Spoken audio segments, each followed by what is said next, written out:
पीले दांत वाली बहू। रंजना कभी ब्रश नहीं करती थी।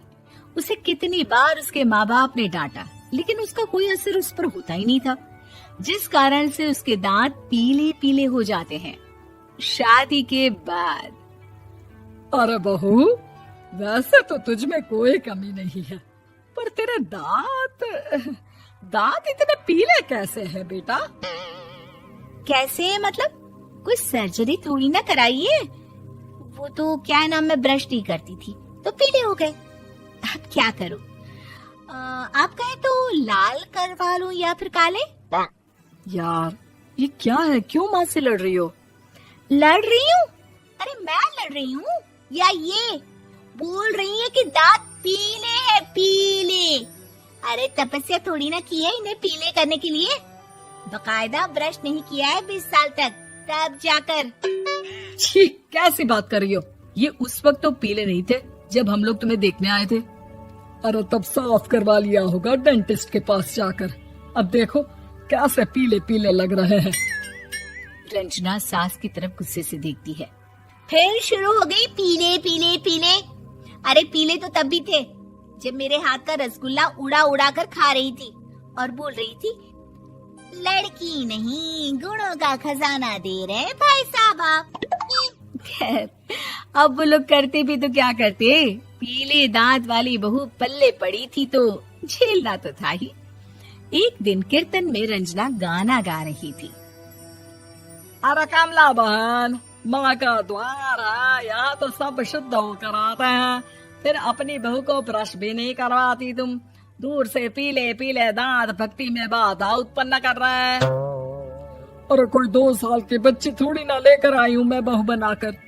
अच्छी खासी लड़की है, अरे कैसे करवाऊं ब्रश? ये तो उसे खुद करना चाहिए ना। अब माँ बाप तो इसके जैसे तैसे निपटा दिए, ये नहीं सोचा कि सास कैसे संभालेगी। सास बहू को लेकर घर आ जाती है, लेकिन सोच लेती है कि अब इसे लेकर कहीं नहीं जाएगी। अगले रोज बहू कहती है, अरे क्या हो गया, मंदिर नहीं जाना क्या? कीर्तन का वक्त हो रहा है। मेरी मधुर वाणी से कान्हा जी जागते हैं और सोते हैं। आप तो जानती है ना उनकी भक्ति में कितना मन लगता है मेरा। वो क्या है ना, तबीयत ठीक नहीं लग रही है मेरी, आराम करूंगी मैं। तबीयत ठीक नहीं लग रही? अभी तो मिथुन के गाने पर नाच रही थी आप, और अब बोल रही है कि तबीयत ठीक नहीं लग रही। अरे भक्ति में मन लगा लो सासू माँ, ऊपर जाना है, क्या मुंह दिखाओगी आप? हाँ? सास को बहू की बात पर गुस्सा आ जाता है। मैं क्या मुंह दिखाऊंगी, इसकी चिंता तो ना कर, समझी? अपने मुंह की चिंता कर, जो ये पीले पीले दांत लेकर हर जगह पहुंच जाती है। पता है लोग कितना मजाक बनाते हैं। ना जी ना, मैं नहीं जाना कहीं तेरे साथ। तो ये बात है, कोई ना, मत जाओ, मैं अपने कमरे में ही बैठकर भक्ति कर लूंगी। ऊपर वाला दांत थोड़ी ना देखता है, मन देखता है, भावना देखता है। और अरे बस बस, तू सब कुछ दिखा, बस ये सफेद चमकदार दांत ना दिखाना किसी को, है? जा यहाँ से। बहू को सास की बात का कोई फर्क नहीं पड़ता, वो तो जैसी थी वैसी ही रह जाती है। सुबह नहाकर किचन में खाना बनाना, फिर खाना खाना, कीर्तन भजन करना और सो जाना। एक दिन, माँ जी मैं सहेली के घर जा रही हूँ, शाम को लेट आऊंगी। हाँ हाँ तो जाना, मैंने कौन सा तेरी आरती करनी है घर पर बैठकर। रंजना सहेली के घर जाती है, जहाँ वो पार्टी में जाने की तैयारी कर रही होती है। अरे शिखा, कहाँ जाने की तैयारी कर रही है? मैं गलत वक्त पर आ गई क्या?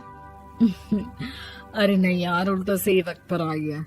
मैंने ये साड़ी और ज्वेलरी निकाली है यार, शाम को इनके ऑफिस की एक पार्टी में जाना है। बताना कैसा लग रहा है ये सब? नहीं यार, इस ड्रेस के साथ तो वो वाली ज्वेलरी अच्छी लगेगी। हाँ हाँ सही बोल रही है, मैंने ध्यान ही नहीं दिया। वैसे तो हमेशा से मस्त फैशन सेंस रखती है। तो बड़ा जाती होगी ना पति के साथ पार्टी में। रंजना कुछ नहीं बोलती, बस सोचती है कि यार काश ये बात सही हो जाती, पर मैं क्यों नहीं जाती पार्टी में? क्या इन लोगों की कोई पार्टी होती नहीं होगी?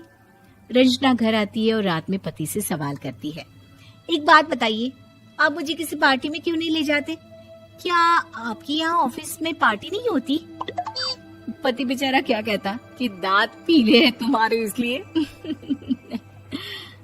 अरे कोई पार्टी होती नहीं हम लोगों के ऑफिस में, तो कहाँ से लेकर जाऊं? और मार्केट, मॉल, कहीं वीकेंड घूमना, कहीं तो। अरे यार, सारे हफ्ते में एक छुट्टी मिलती है, तो सोचता हूँ कि आराम ही कर लूं। क्यों? रंजना मन मार के रह जाती है।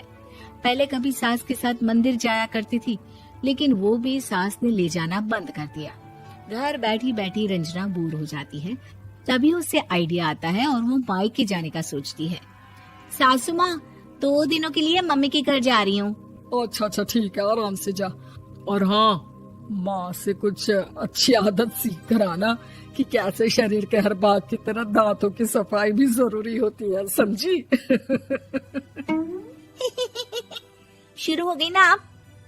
वो लोग आपकी तरह नहीं है कि छोटी छोटी बात का बतंगड़ बना दे। उन लोगों के लिए मैं मायने रखती हूँ, ना कि मेरे पीले पीले दांत। रंजना माँ को बिना बताए उन लोगों को सरप्राइज देती है, लेकिन जैसे ही वो दरवाजे पर पहुँचती है, अंदर देखती है कि घर वाले कहीं जा रहे होते हैं। अब माँ, काश रंजना दीदी के दांतों वाली प्रॉब्लम नहीं होती, तो वो भी हम लोगों के साथ चलती ना बुआ जी की बेटी की शादी में। हाँ बेटा, लेकिन अब उसे कौन समझाए कि उसको उसके पीले दांत नहीं दिखते, लेकिन उसके आसपास के लोगों को कितना एम्बैरेसिंग फील कराते हैं। मुझे तो कितनी बार उसके स्कूल की टीचर ने शिकायत की कि उसके साथ कोई लड़की बैठना भी नहीं चाहती, और ना ही कॉलेज में कोई उससे बात करना चाहता था। लेकिन पता नहीं क्यों उसे ये बात समझ में ही नहीं आती। कोई कमी नहीं है उस लड़की में, बस यही कि दांत पीले हैं। वो तो भला हो जीजा जी और उनकी माँ का, जो दीदी को जैसी है वैसे ही रखा हुआ है। रंजना को अपने घर वालों की बात सुनकर बहुत दुख होता है। वो सोचती है कि वो क्या करे, लेकिन फिर वो सीधा डेंटिस्ट के पास जाती है, अपने दांत चमकाती है और कसम खाती है कि वो रोज ब्रश करेगी। अरे क्या हो गया? तुम तो 2 दिनों के लिए गई थी ना, पर कोई ना, अच्छा है, चलो आ गई तो। रंजना सास के सामने आकर खड़ी हो जाती है और पूरी स्माइल करती है, उसके चमकदार दांतों को दिखाती हुई। हैं? चले मंदिर। माँ, मुझे माफ कर दीजिए, मैंने आप लोगों को बहुत एम्बैरेसिंग फील करवाया। मैं आज से रोज ब्रश करूंगी। वीडियो लाइक करें, चैनल सब्सक्राइब करें।